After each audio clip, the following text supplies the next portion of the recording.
Hola familia Getsemaní, es un nuevo domingo para estar juntos. Muchas gracias por estar conectados a esta transmisión de la Iglesia Bautista Getsemaní. Estamos en la primera parte de esta serie Permanezcamos Firmes, una serie que nos ayuda a mirar hacia adelante en el futuro de nuestras vidas, de nuestra iglesia. Miren, no es fácil conciliar dos conceptos, dos ideas en nuestro caminar como discípulos de Jesús. Hay dos ideas que no son fáciles para nosotros conciliar. Una de ellas es la idea de estar bien con Dios y la otra pasar por aflicciones. Al mismo tiempo parece que tenemos que luchar mucho con esas dos ideas. ¿Cómo es posible que si yo estoy bien con Dios, que estoy consagrado a Él, que estoy viviendo una vida recta con Él, al mismo tiempo lleguen aflicciones a mi vida? La tendencia nuestra es creer que cuando todo va bien, entonces esa es la evidencia de que estamos bien con Dios. Hemos pensado que hacer la voluntad de Dios me va a prevenir de pasar por aflicciones en mi vida. Y eso lo sintetizamos en una frase muy común que dice: al que hace lo bueno, al que hace bien, le va bien en la vida. Pero es verdad, cierto que tenemos que luchar muchas veces con esa idea en nuestra cabeza. ¿Cómo es posible que personas que viven para el Señor, que sirven al Señor, que aman al Señor, que consagran sus vidas al Señor, pasan por aflicciones tan difíciles? Bueno, un grupo de personas hace mucho tiempo también tuvieron que luchar por tratar de conciliar esas dos ideas. Fueron miembros de la iglesia de Tesalónica. La iglesia de Tesalónica fue organizada por el apóstol Pablo en compañía de Silvano o Silas y Timoteo en su segundo viaje misionero. La ciudad de Tesalónica era una ciudad próspera, comercial, era un puerto, había sido fundada por los griegos, es la segunda, de hecho hasta hoy en día es la segunda ciudad más importante de Grecia, y fue fundada en honor a una de las hijas de Filipo de Macedonia, hermano de Alejandro Magno, y fue una ciudad muy importante en el comercio. Y la iglesia allí fue organizada y creció muy rápidamente, a pesar de que creció en medio de mucha persecución, de muchas aflicciones, y por eso Pablo les escribe dos cartas. La primera y la segunda carta de Tesalonicenses, de hecho, son los primeros escritos del Nuevo Testamento que figuran en nuestra Biblia. Y Pablo les escribe para animarlos a permanecer firmes pese a todas las circunstancias que estaban viviendo. Leemos en 2 de Tesalonicenses capítulo 2 versículo 1 lo siguiente: Pablo, Silvano y Timoteo, a la iglesia de los tesalonicenses, en Dios nuestro Padre y en el Señor Jesucristo. Y entonces, cuando hablamos de permanecer firmes, la primera pregunta que uno tiene que pensar es: ¿permanecer firmes en qué? ¿Permanecer firmes en quién? Y la respuesta la acabamos de leer. Pablo, Timoteo, Silvano y Timoteo, a la iglesia de los tesalonicenses, en Dios nuestro Padre y en el Señor Jesucristo. Una iglesia es llamada a permanecer firme cuando su fundamento es Dios y Jesucristo. Una iglesia permanece firme cuando está fundamentada en Jesucristo, que es la base fundamental, el cimiento sólido sobre la cual debe estar edificada una iglesia. Y obviamente una iglesia permanece firme cuando está compuesta por creyentes que también permanecen firmes en el Señor. Miren, nosotros no somos llamados a permanecer firmes en una corriente doctrinal o ideológica, o en una visión o liderazgo o una tradición o en ritos religiosos. Somos llamados a permanecer firmes en el Señor Jesucristo. Debemos permanecer firmes en el Señor en todo tiempo, en tiempos de aflicción y en tiempos de bendición. La iglesia de Tesalónica fue llamada a permanecer firme en medio de muchas aflicciones, de mucha persecución. Y también nosotros hoy en día somos llamados a permanecer firmes en medio de cualquier adversidad. Y la pregunta que vamos a resolver hoy es: ¿cómo permanecer firmes en medio del sufrimiento? ¿Cómo permanecer firmes en el Señor en medio de aflicciones, de sufrimientos, de problemas? Ahora, hay que aclarar que el tipo del sufrimiento del cual hablamos no es el sufrimiento que es común a todos los seres humanos. Los seguidores de Jesús, como cualquier ser humano, vamos a sufrir enfermedades, problemas económicos, laborales, relacionales, familiares, emocionales. Pero lo que nos advierte la Biblia es que vamos a sufrir por causa de nuestra decisión de seguir a Jesús. Un tipo de sufrimiento que solo experimentaremos aquellos que nos decidamos a seguir a Jesús y a vivir como Jesús. No es cualquier sufrimiento, sino un sufrimiento especial por ser discípulos de Jesús. Y no sabemos mucho de eso hoy en día y no queremos saberlo mucho, pero tenemos que saberlo porque también el Señor nos advierte que debemos permanecer firmes en medio de cualquier situación y sobre todo cuando tenemos que enfrentar adversidades, sufrimientos. Entonces, ¿cómo permanezco firme en medio del sufrimiento? Bueno, la primera enseñanza de hoy es que usted y yo podemos permanecer firmes. Permanezco firme ante el sufrimiento cuando cultivo una fe creciente, Escuche lo que dice o cómo escribe el apóstol Pablo a los tesalonicenses en segunda de Tesalonicenses 1:3. Hermanos, siempre debemos dar gracias a Dios por ustedes. Así debe ser, ya que la fe de ustedes va creciendo.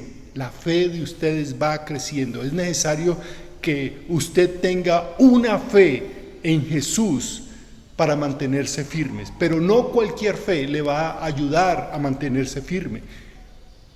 Necesita una fe creciente, como dice el apóstol Pablo. Ahora, ¿qué es una fe creciente? Una fe que no se estanca, una fe que no se conforma, una fe viva, una fe dinámica.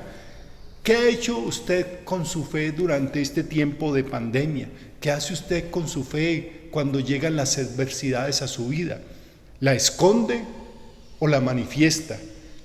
¿La apaga o la aviva? ¿La deja morir o ha dejado morir su fe en este tiempo de pandemia o la ha estado alimentando para fortalecerla?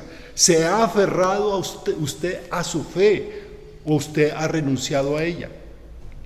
Necesitamos una fe creciente si queremos permanecer firmes en el Señor. Pero ¿cómo desarrollar una fe creciente, una fe viva, una fe dinámica? Mire, tenemos que volver a observar aquello que hicieron los primeros cristianos, las primeras comunidades cristianas, para desarrollar una fe creciente como estos hermanos de la iglesia de tesalonicenses. En Hechos capítulo 2, versículo 42, cuando otra vez nos describen cómo vivían su fe los primeros cristianos, Hechos 2:42 nos dice que se mantenían firmes en la enseñanza de los apóstoles, en la comunión, en el partimiento del pan y en la oración. Entonces, para alimentar su fe, para tener una fe creciente, va a necesitar la palabra de Dios. Se mantenían firmes en la enseñanza de los apóstoles. No puede tener una fe creciente sin estudiar, sin meditar, sin reflexionar en la Escritura. Va a necesitar también la comunión con otros creyentes. La fe se desarrolla en comunidad. Va a necesitar también la generosidad de servir, de compartir con las personas necesitadas, y también va a necesitar la oración. Así ellos desarrollaron una fe creciente. En segundo lugar, permanezco firme ante el sufrimiento cuando abundo en amor por los demás, Allí mismo en el versículo 3 de segunda de Tesalonicenses capítulo 1, en la segunda parte, el apóstol escribe: hermanos, todos y cada uno de ustedes abunda en amor para con los demás. No trate de permanecer firme por su cuenta. Dios nunca planeó que lográramos permanecer firmes de esa manera. No es en soledad que va a desarrollar usted una fe firme. No es en soledad que usted va a poder mantenerse firme en el Señor. No es en soledad, sino en comunidad que vamos a poder permanecer firmes. Nuestra comunidad se ha mantenido durante este tiempo de pandemia, porque aunque no hemos estado reunidos, hemos podido mantenernos unidos. Por eso necesitamos, como dice el apóstol Pablo, desarrollar un amor que abunda, o sea, que se riega hacia los demás, hacia otras personas. Le pregunto, ¿a quién ha llamado usted durante este tiempo de pandemia? ¿A quién le ha mandado un mensaje? ¿Por quién se ha interesado por saber cómo está? Necesitamos hacer eso cada semana para mantener creciente, vivo, firme el amor entre nosotros. Buscamos llegar a ser una familia donde el amor funcione, pero ese amor debe funcionar en cada uno de nosotros, pero también lo recibimos cuando estamos en relación, en comunión con otras personas. Permanezcamos firmes en medio del sufrimiento, amando al prójimo de maneras prácticas. En tercer lugar, permanezco firme ante el sufrimiento cuando entiendo la razón del sufrimiento cristiano. Permanezco firme cuando entiendo la razón del sufrimiento cristiano. No podemos evitar el sufrimiento, ni el humano ni el cristiano, pero sí podemos entender el propósito que Dios le puede dar y le quiere dar al sufrimiento que usted y yo tenemos que padecer en este mundo. El apóstol Pablo lo dice así: nosotros mismos nos sentimos muy orgullosos de ustedes en las iglesias de Dios, al ver la paciencia y la fe de ustedes para soportar las persecuciones y sufrimientos. Mire, el apóstol Pablo está diciendo aquí claramente que el propósito del sufrimiento por el cual tienen que pasar los seguidores de Jesús es probar nuestra fe y mostrar nuestro carácter, probar nuestra fe y mostrar qué tipo de personas somos en lo interior, donde nadie nos ve. Por eso debemos recordar lo que también el apóstol Santiago escribe allí en Santiago 1, 2 y 4: hermanos míos, alégrense cuando tengan que enfrentar diversas dificultades. Ustedes ya saben que así se pone a prueba su fe y eso les hará más pacientes, desarrollo del carácter. Ahora bien, la paciencia debe alcanzar la meta de hacerlos completamente maduros y mantenerlos sin defecto. El propósito entonces del sufrimiento es probar nuestra fe para que se afine, se fortalezca, pero también moldear, pulir nuestro carácter. Pero también el apóstol Pablo dice allí en los versículos 4 y 5, esto es evidencia del justo, o sea, el sufrimiento por el cual ellos estaban pasando, esto es evidencia del justo juicio de Dios, de que ustedes son considerados dignos de su reino por el cual sufren. El apóstol Pablo entendió que el propósito del sufrimiento es mostrar que Dios considera nuestra fe como genuina, que considera nuestra decisión de seguirlo como una decisión definitiva. Los primeros cristianos veían el sufrimiento no como un castigo. Los primeros seguidores de Jesús no veían el sufrimiento como que Dios se hubiese olvidado de ellos y los hubiese abandonado. Los primeros cristianos veían el sufrimiento como una señal de la aprobación de Dios.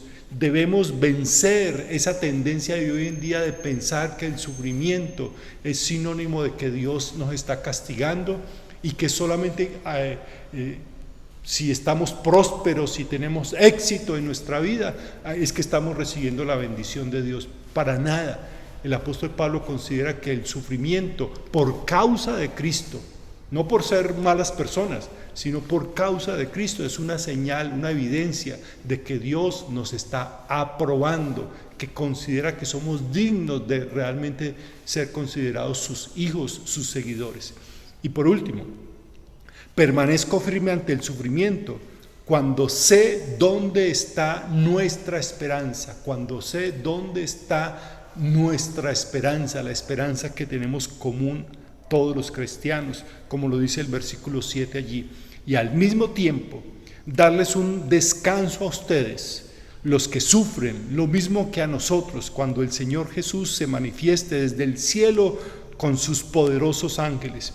Miren, nuestra esperanza, la esperanza de los seguidores de Jesús, la esperanza de la iglesia del Señor, no es un partido político, no es una forma de gobierno, no es un caudillo político, no ha sido ni será nunca una estrategia o la economía. La esperanza nuestra siempre ha sido, siempre debe ser Jesús el Señor. El cese completo de todo sufrimiento solo lo obtendremos cuando Jesús establezca su reino, cumpliendo así sus promesas de transformarlo todo, de cambiar toda la historia humana. No confiamos de que eso lo va a hacer un partido político o una ideología o un sistema de gobierno o mucho menos un caudillo o un líder político. Nuestra esperanza no está en eso. Nuestra esperanza está en Jesús y en el reino de Dios, porque este mundo no es el cielo. Muchos cristianos dicen, pero ¿por qué tengo que sufrir si yo creo en el Señor? Pues hay que entender que este mundo en el cual estamos viviendo no es el cielo. En este mundo siempre tendremos aflicción, palabras de Jesús. Este mundo es el resultado de la condición pecadora de todo ser humano. Por tal razón, nosotros debemos unirnos a la esperanza que han proclamado los cristianos durante siglos y que han expresado en una sola frase muy sencilla: ven Señor Jesús, ven Señor Jesús. No ven partido político y sálvenos y denos ayuda. No ven Señor gobierno y ayúdenos. No ven político, líder político, caudillo y sálvenos. No, la iglesia del Señor, que sabe que tiene que pasar por aflicciones, siempre ha esperado con esta oración: ven Señor Jesús. Y yo le invito a que nos unamos, usted y yo, y todos nosotros que creemos en el Señor Jesús, nos unamos a esos millones y millones de cristianos a lo largo de la historia y en todos los rincones del mundo, que seguimos diciendo: ven Señor Jesús, porque Él, Jesús, es solo la única esperanza que tenemos. Con esa segura esperanza podremos permanecer firmes cualquiera que sean las circunstancias, así como lo han hecho todos aquellos que pusieron en el Señor su esperanza, su confianza, su fe. Pongamos nuestra esperanza, nuestra confianza, nuestra fe en Jesús y permaneceremos firmes en el Señor. Vamos a orar. Padre, muchas gracias por ejemplos de vida como los cristianos de la iglesia de Tesalónica, quienes fueron fieles, permanecieron fieles y firmes a ti, a pesar de las persecuciones y aflicciones que tuvieron que enfrentar. Nos inspiran, Señor, a nosotros a mirar que tomar la decisión de seguirte a ti nunca será una decisión fácil, porque tú nos adviertes que vamos a tener que sufrir aflicciones, pero danos la confianza, el valor y la fuerza de hacerlo, porque vale la pena. Señor, tenemos que sufrir muchas aflicciones todavía, como seguidores tuyos, como iglesia, pero queremos permanecer firmes en ti. Ayúdanos a mantener una fe creciente, un amor abundante, Señor, una visión clara de por qué sufrimos y qué tú nos vas a enseñar a través del sufrimiento, y también a mantener nuestra esperanza siempre en ti y solo en ti. y a proclamar y a unirnos a todos los cristianos que seguimos orando: ven, Señor Jesús. Amén. Mis hermanos, Dios les bendiga, que pasen un resto de día con la bendición de Dios y cuídense mucho, les queremos mucho.